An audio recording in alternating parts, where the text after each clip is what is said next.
여러분 14절 이렇게 시작하죠. 식사할 때 마치 이 룻의 이야기가 어떤 시간과 그리고 장소를 통해서 화면을 지정하고 화면이 페이드 자꾸 변하면서 그 변하는 화면을 통해서 다음 이야기를 예고하는 듯합니다. 이런 거죠. 볼이 추수할 때 그들이 베들레헴에 이르고 그리고 볼이 추수하러 가는 그때 마침 보아스가 등장하고 보아스는 또한 한 여인, 이 모압 여인 룻을 주목하게 되고 그리고 두 사람이 대화하는 장면이 나오고 그리고 그 장면 속에 오늘 갑자기 식사의 자리로 화면이 바뀌고 있다는 것입니다. 앞서서 2장에 보니까 보아스와 룻이 만나서 서로에 대해서 알게 하시고 또한 대화를 통해서 서로에 대해서 조금 더 호감을 느끼게 하는 그런 장면들이 보았습니다. 물론 룻이 보아스에게 특별한 호감을 느낀 것 아니고 보아스도 룻에게 어떤 관심을 표해 있다 이걸 우리가 짐작할 수는 있으나 그러나 마땅히 말할 수 있는 것은 아니었습니다. 그러나 룻보다는 보아스가 룻에 대해서 이미 들어왔고 그리고 그 사람에 대해서 어떠한 마음인지를 짐작할 수 있는 장면은 분명히 있었죠. 오늘 이 14절은 보아스가 룻에게 각별한 어떤 의미를 전달하려고 하는 장면들을 우리가 보게 되고 있습니다. 14절 보세요. 식사할 때입니다. 보아스가 룻에게 이르되 와서 떡을 먹으며 너의 떡 조각을 초에 찍으라 하므로 룻이 곡식 빼는 자 곁에 앉으니 그가 볶은 곡식을 주매 룻이 배불리 먹고 남았더라 라고 얘기하고 있습니다. 여러분 식사의 자리에 이 룻을 초대하고 있다는 것입니다. 그리고 여러분 그 유대인들 그들의 전통에 의하면 식사 자리에 여성이 가까이 온다. 그 또한 이방인들이 그 자리에 함께 있는다. 사실 뭐랄까요? 쉽게 생각할 수 있는 일이 아닙니다. 이방인이고 또한 여성이기도 한데 아주 가까운 자리로 부르고 있다는 거죠. 여러분 복음서에 보면 예수님이 그런 얘기할 때가 있습니다. 항상 식사 초대받으면 저 말석에 앉으라고. 말석에 앉았다가 주인이 이르되 내게로 가까이 오라라고 했을 때 가까이 가면 그 사실 자체만으로도 그 사람의 존중됨을 입게 되는 것이죠. 거꾸로 우리가 주인에 가까이 앉았는데 야 여기 네 자리가 아니야. 여기는 VIP 자리니까 저기로 물러서 이렇게 하면 얼마나 부끄럽겠습니까? 반대로 늘 겸손한 자리에 그저 우리는 이 신들매도 감당 못하겠고 내가 감히 이 주인의 잔치 자리에 참여할 수 없는 삶인데 주인이 나를 부르시고 초대하시고 그것도 가까이 우리를 두신다면 그게 은혜고 영광인 것이죠. 룻기를 보면서 우리가 빠뜨리지 말아야 될 단어가 있다면 그게 은혜입니다. 은혜. 은혜는요. 내가 얻는 것이 아니에요. 은혜는 선물이에요. 선물. 주인이 주고 아니면 상대방이 주고 그 주신 거에 대해서 만족할 수 있는 게 은혜고 선물인데 오늘 룻이라고 하는 사람의 입장에서는 주시는 분이 아주 끔찍한 선물, 아니 제 표현입니다. 정말로 생각하지도 못하는 그런 선물들을 연이어서 주고 있는 장면들을 보고 있습니다. 그게 바로 저는 은혜라고 설명하는 것이거든요. 보세요. 14절만 보더라도 식사할 때 룻을 부릅니다. 그리고 너의 떡을 내 옆에 와서 내 초에 찍어 먹으라 라고 얘기하고 있습니다. 여러분 떡 조각을 초에 찍으라 하고 있습니다. 저는 이 장면을 보면서 그냥 제가 상상을 했어요. 아, 이거 발사믹 식초인가? 우리가 식전빵을 그 올리브에 발사믹 아시죠? 그거 딱 떨어뜨려서 거기에 찍어 먹으면 굉장히 맛있는데 저는 그 장면이 연상됐습니다. 식전빵을 먹는 겁니다. 그리고 그가 볶은 곡식을 또한 줍니다. 어, 떡보다 더 좋은 곡식을 나눠주고 그 곡식으로 인해서 배불리 먹었다는 거죠. 1절, 14절 후반절에 배불리 먹고도 남았다는 것입니다. 여러분 은혜의 서술이 이런 겁니다. 은혜는 채우고도 남는 거예요. 우리에게도 하나님의 은혜 우리가 은혜에 대한 찬송가를 두 곡 불렀거든요.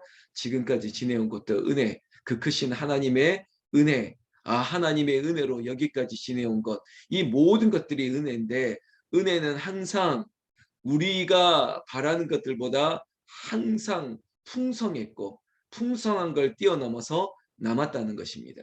예수님께서 오병이어의 기적을 베푸실 때도 그것이 배부른 자에게, 모인 자들에게는 은혜의 선물이었죠. 근데 그들이 다 배불리 먹고 어떻게 되었죠? 12강줄이나 남았습니다. 나는 새벽을 깨우는 이 자리에 있는 우리에게 하나님의 은혜를 베풀어 주실 때 항상 풍성히 채우시고 먹이시고도 남는 은혜가 일어났으면 좋겠습니다. 축원합니다.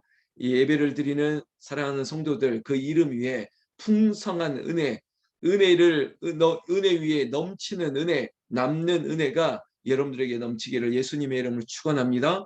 그때 15절, 룻이 이삭을 주우러 일어난 겁니다. 룻은 어쩌면 표현 자체가 한가로이 여기서 배불리 먹고 앉아있을 처지가 아닌 거예요. 왜 그럴까요?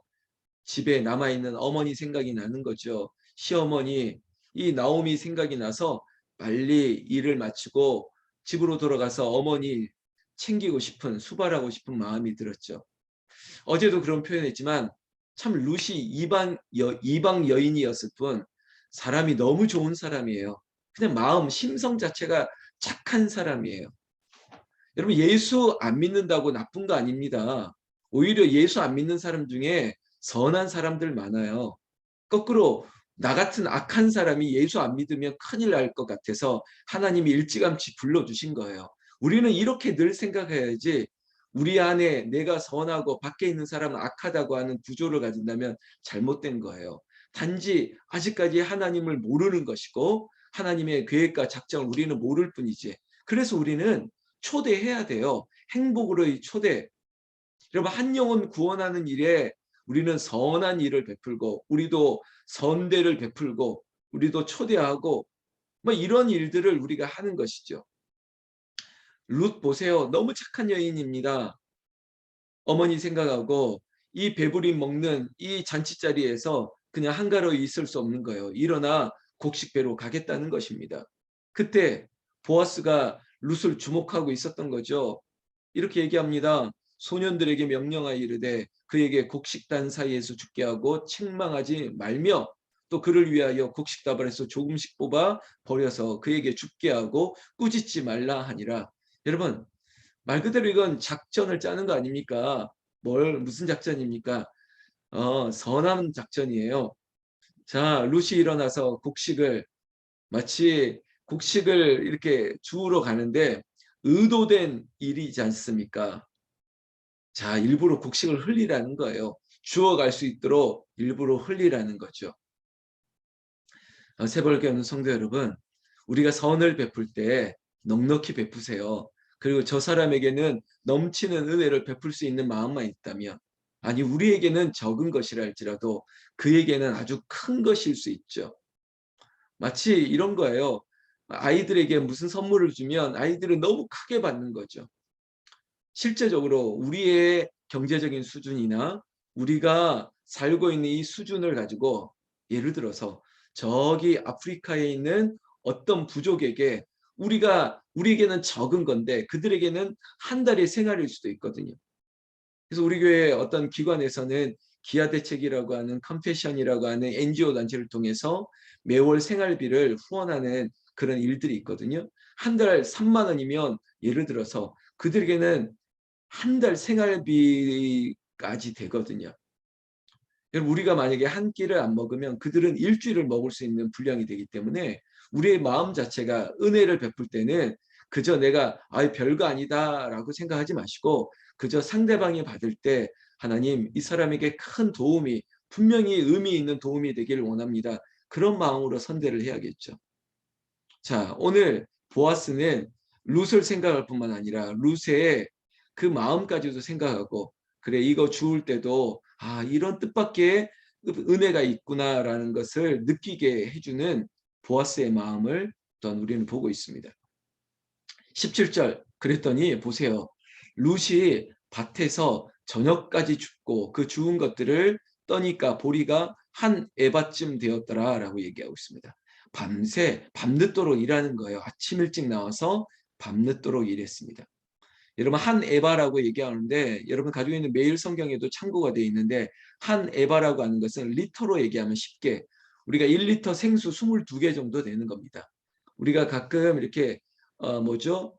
뭐 콩이나 막 이런 곡식들 잡곡 같은 것들을 페트병에 이렇게 담아 놓을 때가 있지 않습니까? 근데 그런 페트병 1리터짜리가 22개예요.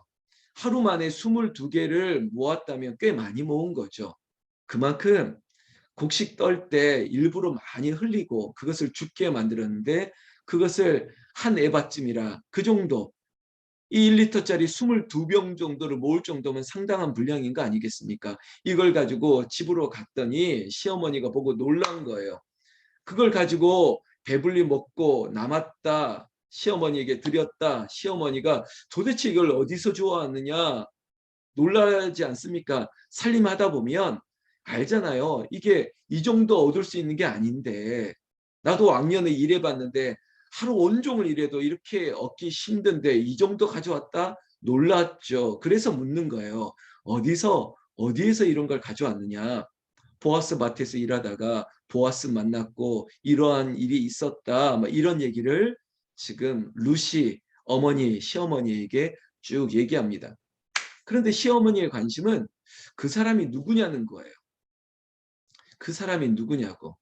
마치 딸이 아들이 밖에서 친구 만났다, 친구 사귄다, 좋더라 그러면 걔가 누구냐고, 가가 누군데, 이름이 뭐야? 막 이렇게 묻는 것처럼 시어머니도 그 며느리에게 누구냐고 했더니 뜻밖의 이름이 들리는 거예요. 보아스, 보아스. 여러분 여기서 저는 시어머니 나오미의 삶의 활력소, 어떤 의욕 이런 것들이 갑자기 일어났다고 생각합니다. 왜 그럴까? 어머니 이 나오미의 어쩌면 인생의 가장 그 못이 박힌 게 뭐냐면 집안의 대를 이어가지 못한다고 하는 마치 우리랑 생각이 비슷하기도 하죠. 남편도 죽고 두 아들도 죽고 그러니 우리 이 집안에 대가 끊겼다라고 생각하는 게 늘 대못이 박혀 있을 것 같아요. 그런데 이 유대인들의 관습에 뭐가 있습니까? 계대가 그 집안 기업을 무르기 위해서 남편이 죽으면 그 동생에게 이렇게 결혼하는 제도까지 있었는데 근데 하필이면 보아스가 어떤 사람이었습니까? 같은 집안 사람이라는 거예요. 같은 집안 사람인 거예요. 그러니까 이 김의 김가 중에 같은 같은 집안 사람이네. 보아스가 그런 사람인 거죠. 그러니까 시어머니 나오미가 머리가 갑자기 돌아가는 거죠. 의욕도 없고 우울하고 뭐 재미도 없고 그랬는데 다른 것도 아니고 기업을 물을 사람이 보아스인 걸 안 거예요. 오늘 성경 구절 그대로 얘기한다면요. 성경 20절 후반절에 그 사람은 우리와 가까우니 우리 기업의 물을 자 중에 하나이니라 하니라 여기에 딱 박힌 거예요. 야, 이거 특별한 은혜가 있구나. 특별한 이유가 있구나. 그리고 나서 21절부터 이제는 코치하기 시작하는 거예요. 얘야 그 사람 만나면 어떻게 하고 그 사람이 뭐를 하든지 이렇게 따라가라. 막 마치 기분이 좋아지는 거예요. 인생이 재미없다가 갑자기 재미난 일이 생긴 것처럼 마치 뭐 활력소가 생겼다고요. 저는 이게 은혜라고 봅니다. 뜻밖의 은혜가 온 거예요. 여러분 남들은 별거 아닌 것처럼 여길지 모르겠지만 그 사람에게 특별한 의미로 다가오는 게 있죠. 여러분 삶이 재미없다. 막 재미있는 게 아무것도 없네. 그런 인생에게 하나님께서 어떤 선물을 주실지. 나오미는 지금 보리를 이만큼 가져왔다. 이런 게 좋은 게 아니에요.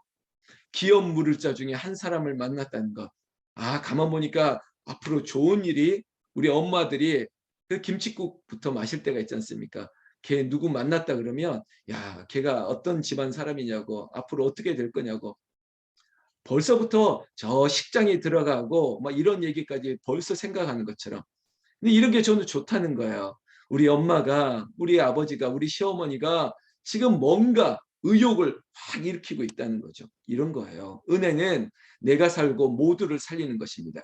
하나님의 은혜가 오면요, 나도 좋고 내 주변도 좋아지는 것인데, 새벽을 깨우는 이 자리에 있는 여러분들의 삶에 하나님이 재밌는 은혜, 웃게 하시잖아요. 러핑, 하나님께서 웃게 하시는 은혜, 우리의 삶에 활력소를 주시기를 예수님의 이름으로 축원합니다. 축원합니다. 그리고 오늘 23절, 22절, 23절 마지막에 특별히 마지막 절만 봅시다. 룻이 보아스의 소녀들에게 가까이 있어서 보리 추수와 밀 추수를 마치기까지 이삭을 주우며 그의 시어머니와 함께 거주하니라. 이제는 공식적으로 이 보아스의 밭에 이 하인들과 함께, 여러분, 이방 여인이 마치 정규직이 된 것처럼 그들과 함께 있게 되었다는 겁니다. 이게 그 다음 이야기를 연상하게 되는 거예요. 아, 가까이 왔구나. 함께 있구나. 그럼 그 다음에 어떤 일이 일어날까? 룻이 구약 성경에 이 룻기가 편집된 게 절묘한 은혜입니다. 가정을 향한 회복뿐만 아니라 이스라엘의 회복이고, 하나님께서 고통을 당하는 인생들에게 어떠한 기쁨, 희락을 회복하게 해주실까? 이 룻기를 바라보는 목사의 입장에서도 하나님 저에게도 어떤 기쁨을 주시려고요. 그리고 새벽을 깨우는 여러분들에게 하나님께서 어떠한 은혜를 베푸실지, 드라마틱한 정말 영화 같은 이야기가 앞으로 여러분들의 인생 가운데 펼쳐지기를 나는 예수님의 이름으로 축원합니다. 축원합니다.